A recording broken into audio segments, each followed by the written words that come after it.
So hello everyone, and thank you for attending our annual Mental Health and Wellness Day from the Data Platform Women in Tech group and the Diversity, Equity, Inclusion group.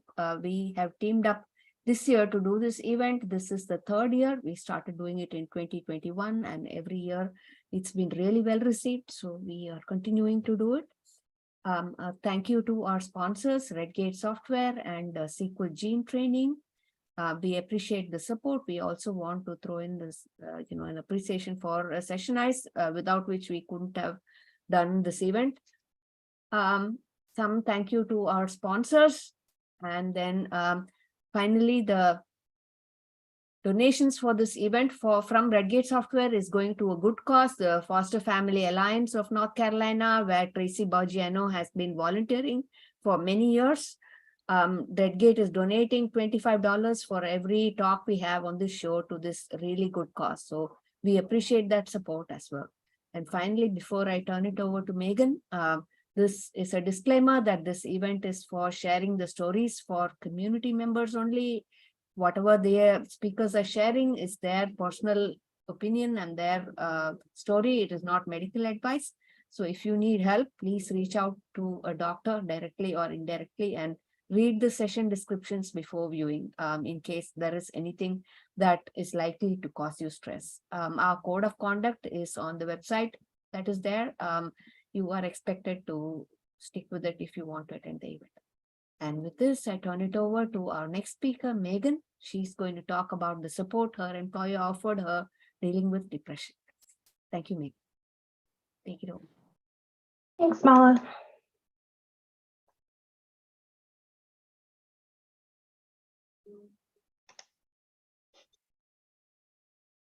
All right, looks like that is sharing fine.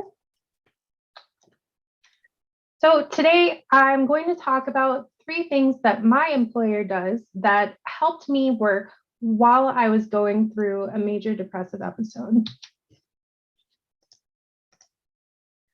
So hello, I'm Meagan, and I'm depressed. I've also worked in the field of business intelligence and data analytics for over 15 years now. I've had mild depression my entire adult life and anxiety as well, but I've also worked successfully at 5 different companies. I'm a Microsoft Data Platform MVP, speaker, author, and technical editor. That kind of changed in 2019, where things went from mild to moderate and then later to major. So for me, my depression symptoms looked like this. I was really, really tired. I had some trouble thinking and concentrating, not where I couldn't completely concentrate or think, but I could think back to before I was going through this and go, wow, I noticed a big difference and it's concerning. Loss of interest and pleasure in basically all activities. If you watched Catherine's session this morning, she talked about what depression feels like, and a lot of times it feels pretty empty. Feelings of hopelessness, you just kind of stop planning for future things and you can only deal with what's happening right here and right now, and you can't see past it. I had a lot of anxiety and agitation. It turns out when I'm very anxious and or depressed, I get very noise sensitive, which was a fun fact to find out. There are earplugs for that are quite nice, I will add. I had a lot of headaches, and it was kind of interesting because my depressive episodes happened during the pandemic. So if you know me at all, or you know me, from Twitter or from the data platform community, you might not have noticed a big difference because I could hide in my house and people didn't really notice anything was going on because everybody was stuck at home. So I just looked like everybody else. But I really didn't talk to people as much as I used to. I didn't have anything I really wanted to share at the time. So that was just how it affected my general life. But in my job, the tiredness, the trouble thinking and concentrating, and the anxiety or what I was really having to deal with. Some people can take time off when they really need to deal with their depression, and other people are on their own. They are the sole breadwinner in their household and they have to keep working because they got bills to pay. I wish it were different. Some people would rather work through their depression. So that's a pretty individual thing based on you and your circumstances. I wanted to and needed to pay for my mortgage and other things, keep working. So I will say I'm in a pretty good spot right now, or at least a much better spot. And I got there through a combination of it started with therapy, added some self-care, and then eventually medication. But what made all of that possible was that I have a very understanding employer who had already laid some groundwork for some good mental health practices without explicitly saying as much to me. So I'm going to focus on how my employer helped just through their own culture. And before I dig into this too much, I want to throw some caveats out there. This is what worked for me and my employer. I don't work on life or death projects. I don't do shift work where I have to work for 9 or 12 hours at a time without flexibility. Your situation may be different from mine. You and your company may have different needs, but I'm going to talk about what worked for me. And then, as I mentioned before, these are things that were part of our company culture that help really with mental health in general. They're not necessarily specific to depression, but they definitely made it easier for people with depression to exist in this workplace. And of course, none of us are mental health experts. We don't have any mental health experts on staff at my employer, DCAC. I'm not a mental health expert. I am sharing from my experiences, plus a little bit of reading that I've done that I will share with you at the end. All right, let's jump in. The first thing that really helped me to work while depressed was just autonomy and flexible schedules. So I control my daily schedule. I'm a consultant. I do a lot of data engineering and analytics engineering consulting. And I work for a pretty small company. DCAC has 7 consultants. So we're all in control of our own schedules. I write a lot of my own statements of work and scope them out. So I have a little bit of privilege here that maybe other companies can't give in the same way. So as I talk through this is how it looked for me. It may be possible for you or for your team. If you're a manager, it just may look a little different. But for me, I control my daily schedule, including the hours that I work every day, whether I want to work on mornings or skip mornings and work afternoons and maybe catch up on a weekend. That's all under my control. Outside of needing to schedule meetings with people, I can work to some extent, as little or as much as I want, but I need to put in enough time to make my employment worthwhile to my company. Another really nice thing that I have at DCAC is time off doesn't require approval. I don't have to ask permission to take time off. I just notify people. Within the company, we have a calendar that shows when people are taking time off. So time off is officially, quote, approved once you put it in this calendar. If you're on a project with other people, you communicate with them and make sure people are not going to be left in a rut. But other than that, we have unlimited vacation. So we take whatever we need. We're not checking balances. We're adult humans, and my boss, Denny, trusts us to do what is appropriate and necessary for ourselves. I am also, and this is really big and a skill I did not learn until probably the last few years, allowed to say no. If a client requests something and it is maybe unreasonable, maybe reasonable, and I just can't do it today, I'm allowed to say no. I need to say no and probably suggest an alternative. Otherwise, I probably wouldn't be a very good consultant, but I can say no to things. And Denny, my boss, will have my back. So if someone tries to go around me because I said no or because they don't like my answer to something, Denny will back me up. So I feel psychologically safe in my assessments of clients and in my scheduling of the work, that no one's going to be second guessing me or criticizing me unless there's a big problem and we need to have a talk or something like that, which hasn't happened yet in 4 years of working there. So what that looked like for me over the last few years is I had a lot of late starts. I was never a morning person, but trying to force yourself to get up at 7 something, 6 something, and start work then when no part of your body is willing to let you do this. Sometimes it just doesn't work. And it can add more stress when you're like, I should be working, but I can't focus. This is awful. So some days I just started later. Instead of working 9 to 5, I worked, 11 to 7. Other days I took a long lunch and took a nap during lunch. No one on my team minded.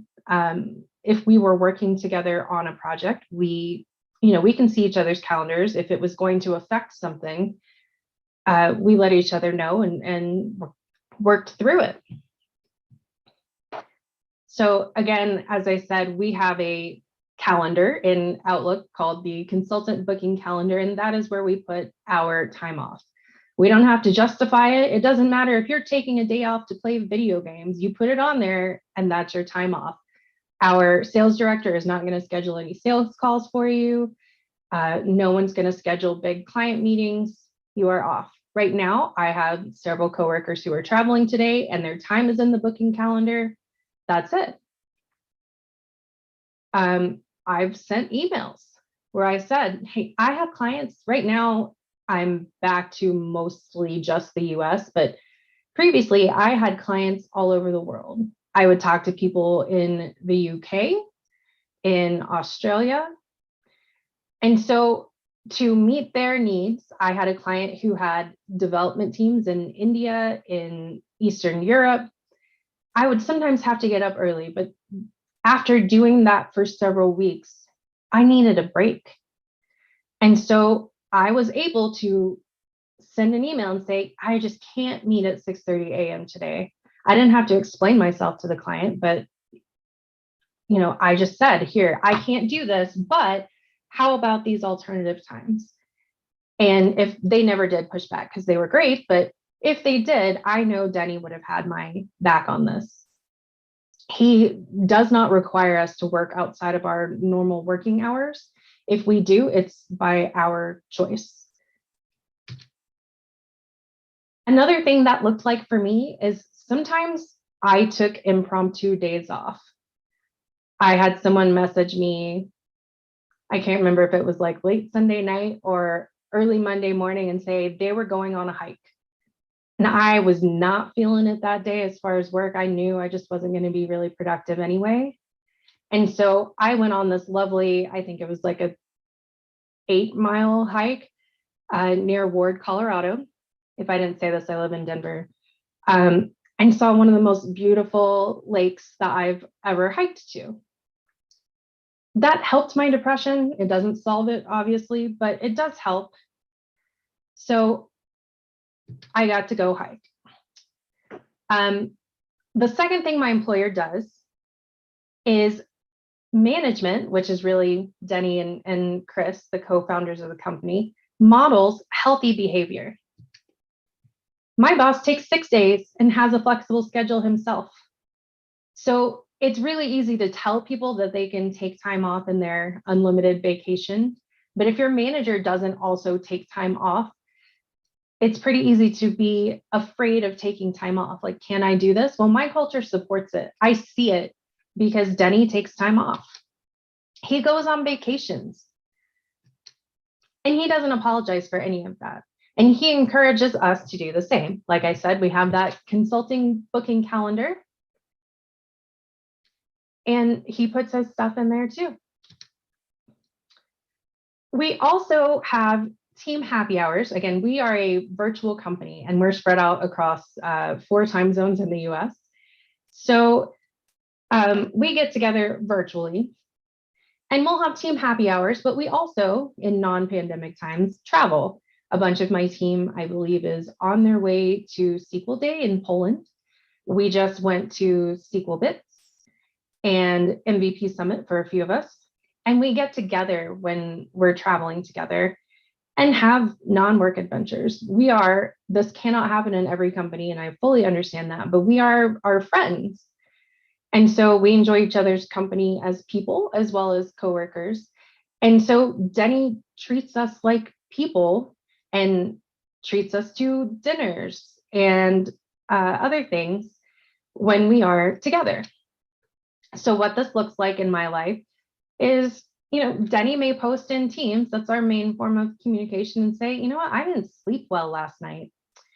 I started really late. So he's an hour behind me, which means he would have been starting around 11:48 a.m. my time, or his time rather. Other days, he's taking time off to do necessary health appointments. PT is physical therapy. And so I asked him for something and he said, I am headed to PT. I'll take a look when I get back, setting good boundaries. He doesn't need to take care of the thing that was non-urgent that I asked him for, but he did do it when he got back. Here's Denny and Chris. That's the company co-founders as well as their spouses. So this was last week or early this week at formal night on a cruise. They take real vacations. I know they've already signed up for another cruise for next year. Last month, 2 months ago, it's May now, those of us who traveled to SQL Bits, Denny treated us to tea at Harrods. If you don't know, Harrods is a department store that has a really nice tea that you can go to in London. And during the pandemic, they coordinated a virtual wine tasting with a winery that's in California, and had the person from the winery come on and tell us all about these wines. And we have alternatives for those of us that don't drink, but most of us really do enjoy wine. So this was something that for our team was really special to us. He treats us like people.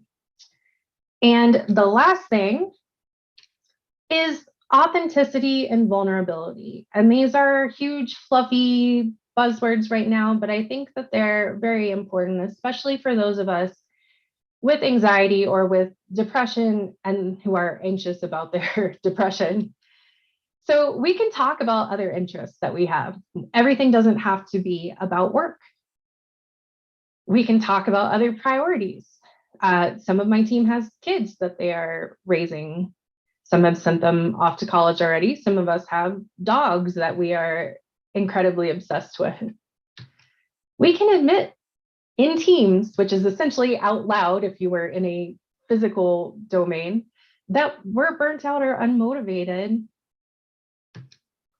And we can stop working when there's a major event. If there's something big going on in my city or state or just the country, we're usually all stopped watching some news program about it, talking to each other about it, because it's something we don't have to block out the entire world and pretend that we are robots at work. So here's what that looks like for me. We are allowed to say that we are lacking motivation. Other people, will say what they did. So a lot of us are really into cycling. Carrie rode his bike on a trainer, meaning like inside.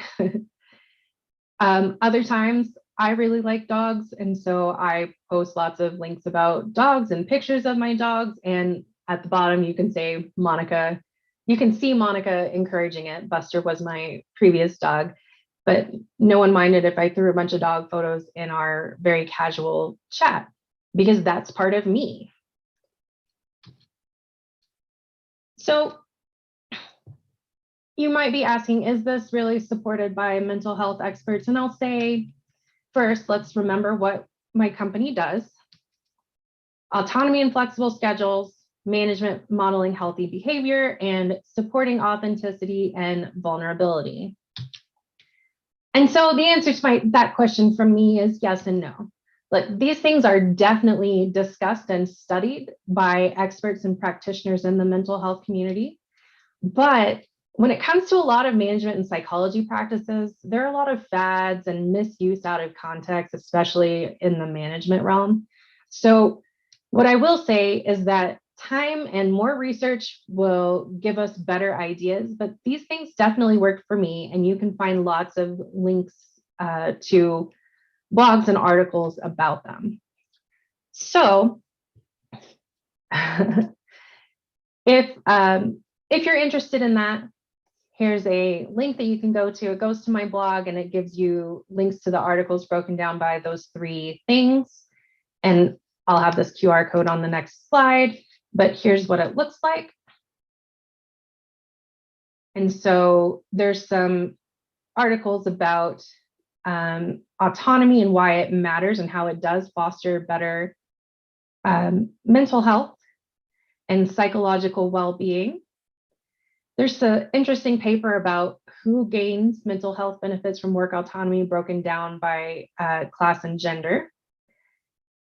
There's some good articles encouraging people to model taking time off and talking about how people use that unlimited PTO and suggesting that management has to do it too.